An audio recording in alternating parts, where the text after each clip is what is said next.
بسم اللہ الرحمن الرحیم۔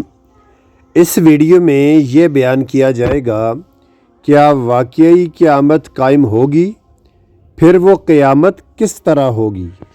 اللہ تعالیٰ نے سورۃ النبأ میں قیامت کے حق ہونے کے دلائل اور اس کے کچھ حوال بیان کیے ہیں۔ جب رسول اللہ صلی اللہ علیہ وآلہ وسلم نے توحید و رسالت پر ایمان لانے کی دعوت کے ساتھ ساتھ یہ بتایا کہ ایک دن تمہیں زندہ ہو کر اللہ کے سامنے پیش ہونا ہے اور تمہیں تمام نیک و بد اعمال کی جزا ملنی ہے، تو سننے والوں نے آپس میں سوال شروع کر دیے کہ کیا واقعی قیامت ہوگی؟ آیا یہ ممکن بھی ہے؟ پھر وہ قیامت کس طرح ہوگی؟ اس میں اختلاف یہ ہے کہ کوئی تو مانتا ہی نہیں کہ قیامت ہوگی، کوئی مانتا ہے مگر اسے یقین نہیں، کوئی کہتا ہے مٹی ہو جانے کے بعد دوبارہ کیسے زندہ ہو سکتے ہیں، یہ تو عقل ہی کے خلاف ہے، اور کوئی کہتا ہے کہ جسم زندہ نہیں ہوں گے بلکہ سب خوشی اور غم روح ہی پر گزرے گا، وغیرہ وغیرہ۔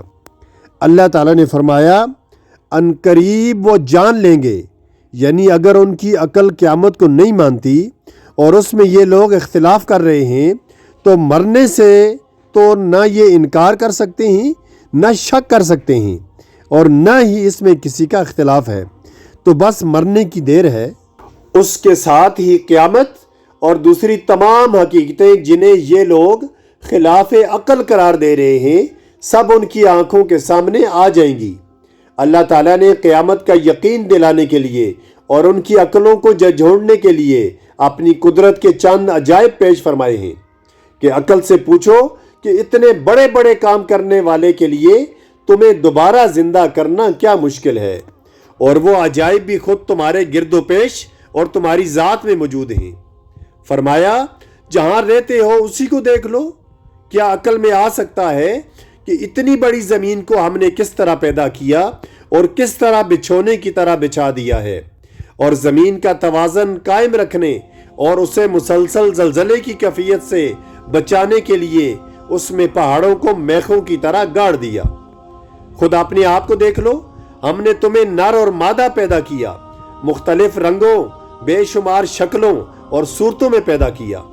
پہلی دفعہ پیدا کرنے پر تمہاری عقل کو تعجب نہیں ہوا تو دوبارہ پیدا کرنے پر کیوں ہوتا ہے؟ اپنی نیند کو دیکھ لو جو موت کی طرح تمہاری تمام حرکات قطع کر کے تمہیں مکمل سکون کی وادی میں لے جاتی ہے۔ ہر روز مرنے اور جی اٹھنے کا یہ منظر دیکھ کر بھی تمہیں دوبارہ زندہ ہونے میں شک ہے؟ علاوہ ازیں تمہارے جسم کی ٹوٹ پھوٹ اور تھکن دور کرنے کے لیے نیند کو راحت و سکون کا ذریعہ بنا دیا۔ روشنی رات میں خلل انداز ہو سکتی تھی، اس لیے ہم نے رات کو تاریک بنا دیا جو لباس کی طرح ہر چیز کو چھپا لیتی ہے۔ پھر ہماری مہربانی دیکھو کہ مسلسل رات نہیں رکھی بلکہ روزی کی تلاش کے لیے دن بنا دیا۔ اگر رات ہی رہتی تو تم روزی کس طرح تلاش کرتے؟